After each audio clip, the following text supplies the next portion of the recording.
Voler. Qui parmi nous n'a jamais rêvé, étant enfant, de pouvoir voler? Depuis la nuit des temps, les hommes ont tenté de créer des machines incroyables pour imiter l'oiseau. Nous avons aujourd'hui, et depuis un peu plus de 100 ans, la chance inestimable de pouvoir nous élever dans les airs. Nous pouvons rallier n'importe quel point du monde en un temps record. Et certains poussent le rêve encore plus loin.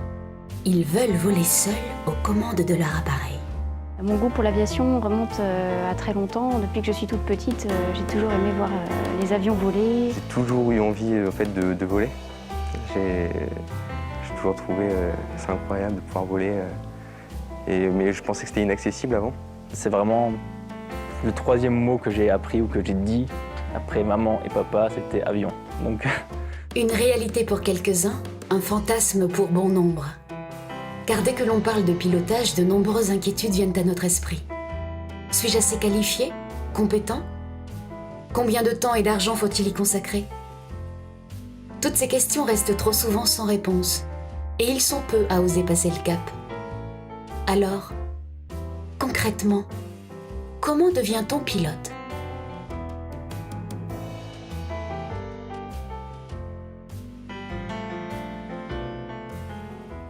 Sur environ 100 000 pilotes en Europe, 55 000 sont français. Et ceci grâce à une forme d'apprentissage unique au monde, les aéroclubs. De forme associative, les aéroclubs délivrent les brevets de pilote depuis 1909. Il existe près de 600 aéroclubs en France, animés par plus de 2200 instructeurs, dont la plupart sont bénévoles, et qui font voler plus de 2000 avions. Nous sommes allés frapper à la porte de l'aéroclub de Caen pour voir comment se passent les formations. On avait dit qu'en descente, ce qui va nous piloter la vitesse, c'est la puissance, oui. Alors que la trajectoire sera la sienne. Ok. Ça marche? Oui. Alors, on va aller dehors. Je viens de débuter, j'ai commencé il y a 3 heures, enfin, j'en suis à 3 heures de vol. Ça se passe super bien, c'est génial. Je crois que j'ai un grand sourire à chaque fois que je vole, j'ai un grand sourire. Vraiment, en plus, quand je suis en l'air, je suis émerveillé, sincèrement. Pour le moment, je trouve pas ça très compliqué, mais c'est sûrement, sincèrement, parce que je suis très bien encadré. Mais dès le début, on fait vraiment beaucoup de choses. On nous lâche, on a l'impression en tout cas de faire beaucoup de choses. Et finalement, on a le prof qui est à côté et qui tient le manche, à mon avis, beaucoup plus qu'on ne le pense. Donc on a l'impression de faire plein de choses, du décollage presque à l'atterrissage, et finalement on n'en fait peut-être pas tant que ça, mais j'ai pas l'impression que ce soit si compliqué que ça, en tout cas de simplement voler. Après ça, de là à me débrouiller tout seul et de partir tout seul, non, ça va être beaucoup plus compliqué. Mais en tout cas, l'impression de réussir à voler, c'est assez simple, j'ai l'impression que c'est assez simple. Donc en fait, s'ils sont déclenchés, ils ressortent avec du vert. Ça marche. Blanc ou vert, ça dépend des avions. En fonction des avions, là ils sont visibles, il y a des avions, mais des petites tablettes qui montent. Donc avec la main, on demande aux gens de passer. Ça alimente tout le bloc ici.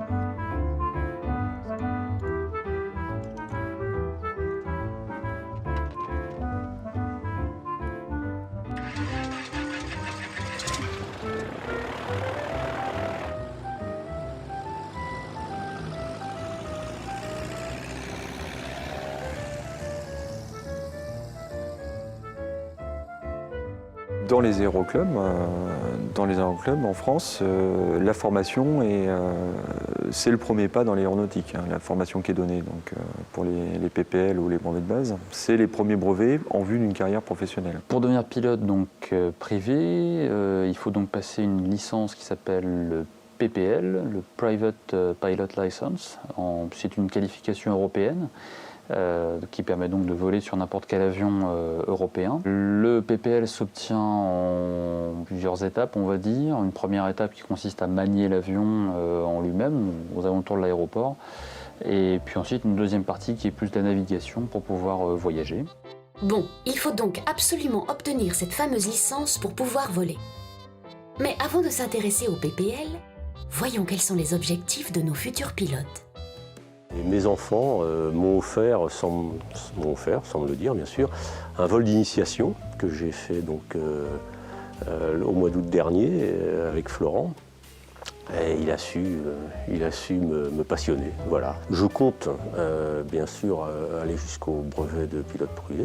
Le but, c'est de faire des petites promenades en famille, entre amis, profiter un petit peu de notre magnifique région. Hein. On a de la chance, on peut survoler la côte, etc. C'est quand même assez sympa quand il fait beau. D'abord, je passe le brevet pour apprendre à piloter. Puis plus tard, je vais sûrement passer la licence de pilote privé. Et j'aimerais donc que ça me serve de bagage pour mes études, car j'aimerais bien intégrer l'ENAC, l'École nationale de l'aviation civile. Alors moi, j'ai appris à voler relativement tard, contrairement à ce qui peut se faire à l'Aéroclub de Caen. J'ai commencé à voler à l'âge de 19 ans. Donc ça fait plus de 10 ans maintenant. J'ai jamais été particulièrement intéressé de devenir pilote de ligne, parce que ce qui m'intéresse, c'est vraiment l'aviation légère, donc les petits avions, et les pilotages, comme je disais tout à l'heure, fins également, typiquement la voltige ou le vol montagne. J'ai passé des qualifications commerciales juste par curiosité et puis pour les faire. Et puis éventuellement, en fait, ça peut faciliter pour devenir instructeur, ce que je souhaite un jour devenir. Donc encore une fois, instructeur sur avion léger. Quand on a une licence professionnelle, le chemin est plus aisé que quand on est pilote privé, même si ça reste possible. Devenir instructeur, pilote de ligne, voltigeur ou simplement découvrir la Terre vue d'en haut, à chacun son désir de voler selon ses ambitions et sa personnalité. L'aviation privée, en plus d'être un mode de déplacement rapide, offre de multiples possibilités. Mais dans tous les cas, il faudra obtenir le fameux PPL. Et avant de le passer, la première grande étape de nos apprentis aviateurs se nomme le lâcher. Premier lâcher, ça veut dire que j'ai volé pour la première fois en solo. Donc un peu d'appréhension avant de partir, mais après en haut c'est bon quoi. C'est la première fois que je vole tout seul. Beaucoup de gens se sous-estiment, alors qu'ils savent très bien faire, et donc on est là un petit peu pour leur dire bah non mais ça, il n'y a pas de problème, hein, tu peux y aller, vas-y, pars. C'est assez intéressant par exemple pour ce qu'on appelle les lâchers solo, où donc la personne part tout seul dans l'avion, le met en œuvre, nous on a juste validé qu'on estimait qu'il soit capable de le faire en fonction des conditions météo. Et donc ces personnes-là, en général, à ce moment-là, c'est quand même des moments dont on se rappelle tous en tant que pilote, hein, le premier lâcher. Et donc ces moments-là sont assez intéressants au point de vue humain, parce que c'est là pour l'élève, hein, c'est là qu'il découvre que oui, il est capable de le faire, il est capable de le faire tout seul. Alors, mon lâcher, je me souviens effectivement, j'étais stressée, et puis pour être sûre de rien oublier, je me parlais et je disais tout haut dans l'avion ce qu'il fallait que je fasse, avec une voix un peu tremblante. Je m'écoutais dans le micro, c'est assez rigolo parce que j'entendais la voix un peu chevrotante. Mais comme ça, c'était le seul moyen que j'avais d'être sûre d'arriver à faire exactement ce qu'il fallait faire sans l'instructrice à bord. C'est vrai que c'était un moment assez émouvant. Il y a eu le moment de mon lâcher. Alors ça, je pense que c'est un grand jour que je pense que tout pilote, même professionnel, ne peuvent pas oublier. En fait, je crois que c'est vraiment, quand on est tout seul là-haut, on se demande un petit peu ce qu'on y fait, et puis on a vraiment le stress un peu, mais ça se passe bien puisque l'instructeur sent qu'on est capable de le faire en fait. Et puis après j'ai passé mon brevet de base, donc tout ça s'est bien passé, et après j'ai eu du mal en fait à partir en vol tout seul. J'étais une période, je pense que ça arrive peut-être à pas mal de pilotes, où j'ai eu du mal à progresser, j'avais du mal à voler seul, et j'avais un petit peu des doutes en moi, j'avais un manque de confiance, je pense, un petit peu envers moi-même. Et oui, il ne suffit pas de réussir à piloter seul pour avoir sa licence. Mais dans la continuité du lâcher, il est possible d'obtenir son brevet de base. C'est une formation plus courte et donc moins onéreuse que le PPL. Il permet de voler seul à bord, dans un rayon de 30 km autour de l'aérodrome, et au-delà moyennant autorisation. S'il s'adresse aux jeunes à partir de 15 ans, le brevet de base convient également aux pilotes seniors et permet aux désireux de contemplation de découvrir leurs environs autrement. Il faut compter une vingtaine d'heures de vol pour avoir le niveau nécessaire et passer avec succès les examens théoriques. Pour le PPL, c'est un peu plus long. Le volume d'heures minimum réglementairement est de 45 heures.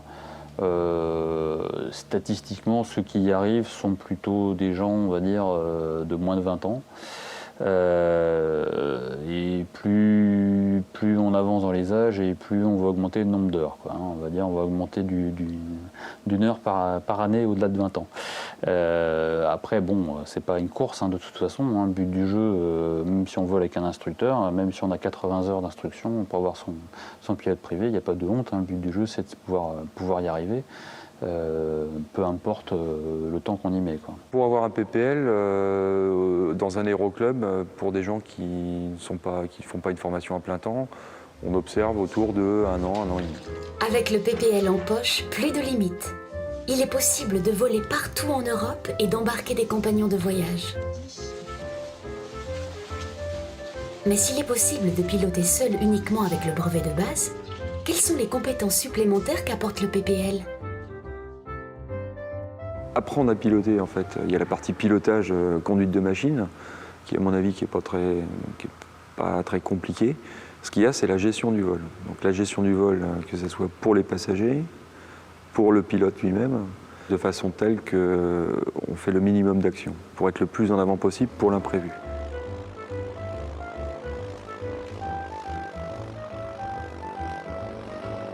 Voilà, nous sommes donc libres de voler où bon nous semble, d'embarquer nos amis dans le ciel. Mais pour arriver jusque-là, il y a un prix à payer. C'est cher de devenir pilote ? Je finance ma formation, bien sûr, par mes propres deniers. Bon, elle est assez élevée. Et ben, ma foi, on fera des économies, puis on finira bien par y arriver, oui.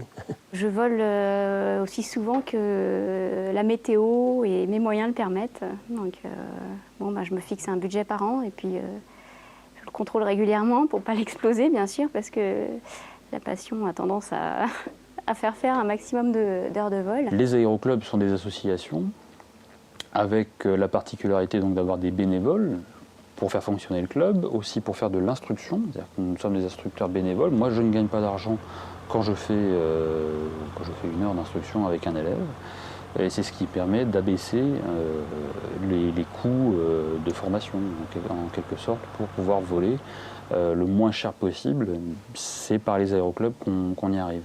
Le coût, rien déjà dû à l'essence, est déjà énorme pour faire voler un avion. Ce qui fait que l'aviation reste quand même relativement cher, comparable à d'autres loisirs, comme du bateau à moteur, de la moto tout-terrain ou des choses comme ça, ou du karting, mais ça reste un loisir avec des moteurs à explosion. Donc voilà, on reste soumis à l'essence.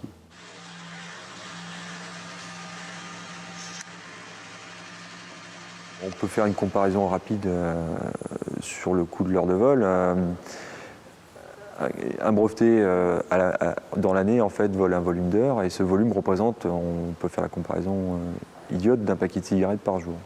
Donc le budget il n'est pas inabordable, je pense. J'ai pas fait ça plus tôt parce qu'un manque de temps simplement. Je débute ma carrière professionnelle, je viens de finir mes études, il me fallait un peu de temps et en plus j'étais parisien et maintenant que je vis en province c'est beaucoup plus simple pour moi de me lancer là-dedans. Ça prend pas mal de temps et puis bon, c'est un petit budget aussi, donc maintenant que je travaille, je peux me le permettre. Dans un club, il y a toujours des jeunes qui demandent à voler pas cher. Donc il faut un avion rustique, un avion simplissime. C'est la première chose. Et la deuxième idée, c'était qu'on cherchait au club à faire un petit peu d'animation, donc à grouper un certain nombre de gens autour d'un projet commun. Alors on s'est dit pourquoi pas construire un avion. On s'est donc retrouvé 4-5 comme ça, avec ces plans-là, avec des bouts de pièces qu'on essayait de faire, et en traduisant tout de l'américain, mais pas seulement les mots. Les mots c'est relativement facile, mais aussi toutes les cotes. Bon, puis on a fini par s'en sortir et on est resté 4-5 jusqu'à la fin de la construction. 2 ans après, l'avion a fait son premier vol, donc ça fait 29 ans que l'avion vole. Alors, ce qui nous remplit de joie, c'est que l'avion vole aux mains de jeunes et que parmi ces jeunes, beaucoup sont devenus pilotes de ligne. Donc on s'enorgueille à l'aéroclub de Caen d'avoir un avion de formation spécifique pour les pilotes de ligne. Ça vient de quoi? Ça vient que quand les jeunes ont passé leur premier brevet, il faut qu'il fasse des heures pour pouvoir passer pilote professionnel, puis ensuite pilote de ligne. Et donc pour faire des heures, un avion très économique comme celui-là, c'est vraiment l'idéal. Elle est là-bas. Quelqu'un peut aller la chercher. J'essaie de démarrer. Oui.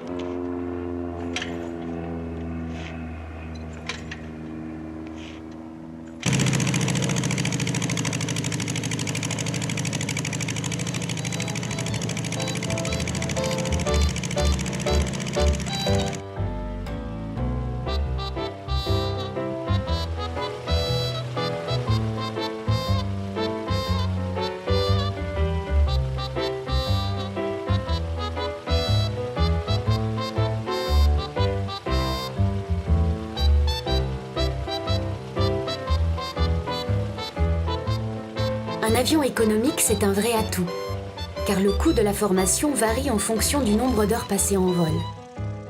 Le coût de base pour une heure d'avion est d'environ 100 €. En moyenne, passer son PPL coûte donc entre 5 et 7 000 € étalés sur la durée de la formation. Pour les plus jeunes, qui sont les premiers à vouloir voler, il existe des aides de la Fédération et de l'État. Et il est même possible de passer dès 13 ans un premier brevet, le BIA. Le fonctionnement du vol sont des choses un peu théoriques. J'espère que vos connaissances en mathématiques suffiront. Là, les jeunes ont une approche directe sur les métiers de l'aéronautique. Ça va du pilotage à la mécanique, toute la gestion météo, contrôleur éventuellement. C'est calé sur le rythme scolaire, ça commence en octobre. L'examen, c'est un examen qui est purement théorique, sur plusieurs matières, aérodynamique, réglementation, météo, histoire de l'air aussi.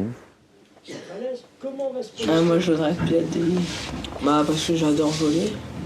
Donc c'est un rêve depuis tout petit je veux faire ça, donc je voudrais le réaliser. J'ai voulu apprendre à voler parce que déjà quand j'étais tout petit on a appris beaucoup l'avion et puis après ça m'a donné envie.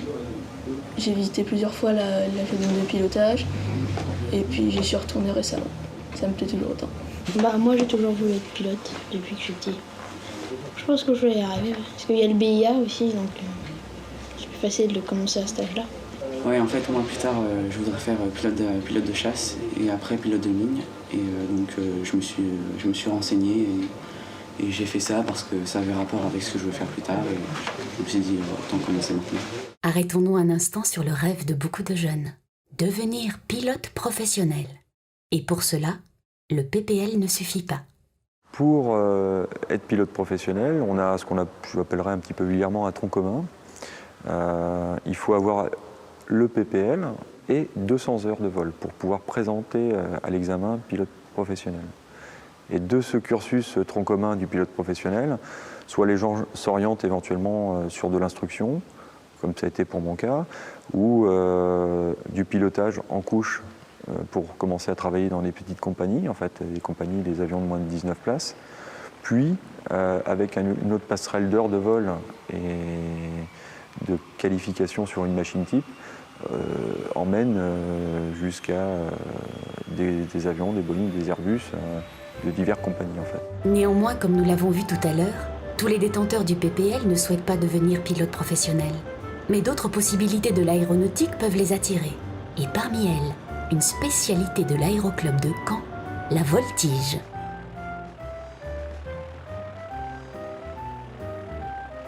Je suis assez amateur de sport extrême. La voltige n'est pas un sport extrême, mais un sport de précision et un sport passionnant. Et ce qui me plaît, c'est vraiment d'arriver à faire corps avec son avion, en fait, et d'exécuter des figures d'une façon extrêmement précise. Par exemple, la voltige, à titre juste amusement, ne m'intéresse pas forcément, mais la voltige dans un esprit compétition, où justement le but est d'être précis dans l'exécution des figures, m'intéresse particulièrement. L'idée de faire de la voltige m'est venue un petit peu par hasard. Je me suis lancée, j'ai fait un baptême de voltige un jour, et puis donc c'était à Lorient que j'ai fait mon baptême de voltige.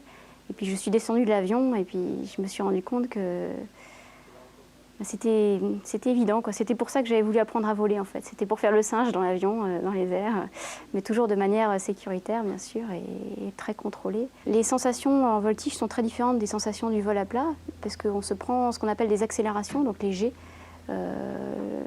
c'est-à-dire léger positif, c'est-à-dire qu'on pèse plusieurs fois son poids, donc on est comme écrasé dans son siège, ou des G négatifs, où c'est le contraire, on est décollé de son siège. On a l'impression de pouvoir maîtriser l'avion dans ces 3 dimensions, c'est-à-dire qu'on arrive à faire à l'avion ce qu'on a envie qu'il fasse.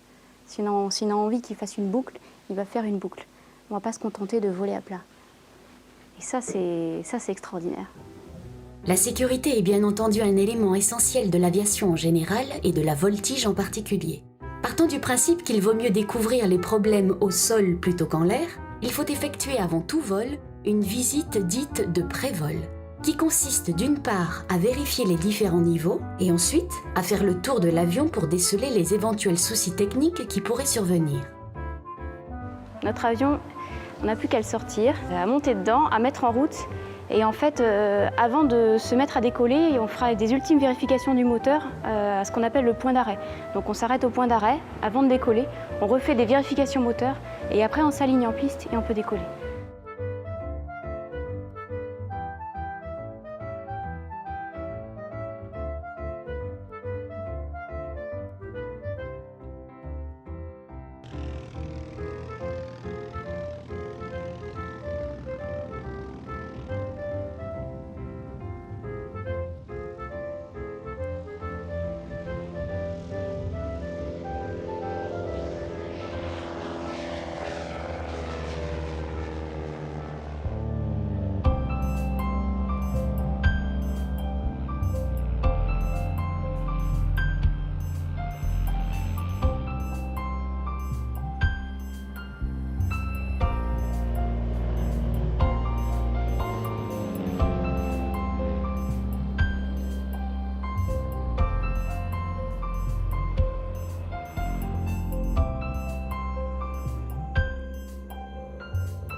Et pour les moins téméraires, il existe la possibilité de s'initier au pilotage de nuit, une expérience unique en son genre.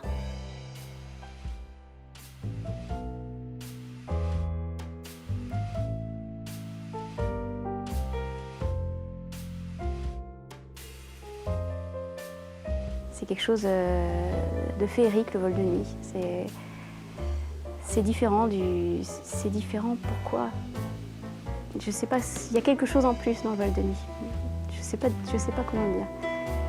C'est pas les mêmes repères, c'est pas les mêmes choses qu'on voit et il y a quelque chose de féerique dans le vol de nuit. C'est très très sympa.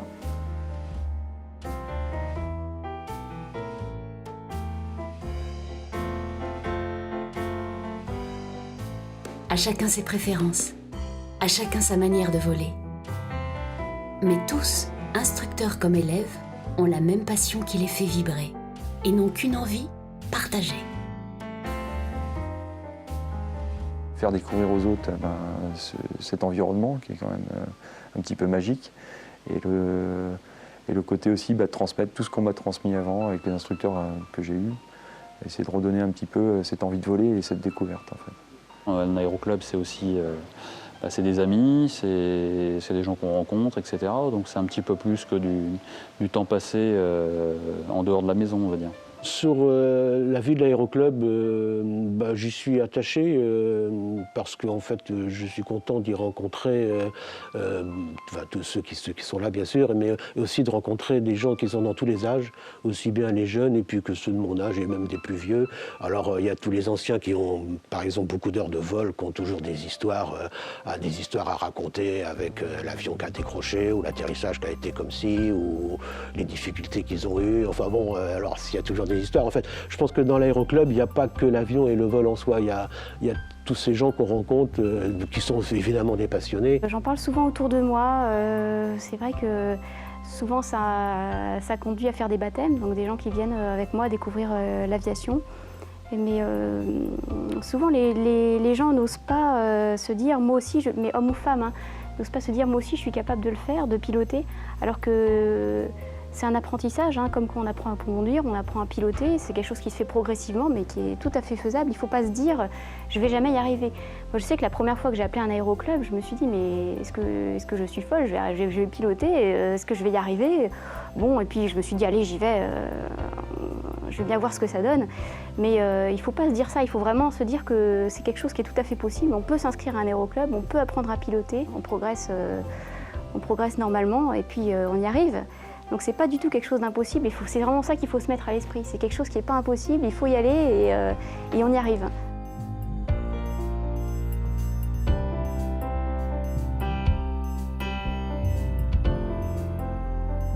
Il y a donc autant de façons d'aimer l'aviation qu'il y a de membres dans les aéroclubs. De tout âge, de tout milieu social, du pilote de ligne aux jeunes débutants, ils ont tous commencé par pousser la porte d'un aéroclub. Le plus vieux rêve de l'humanité continue et va continuer d'être une réalité pour des milliers de passionnés.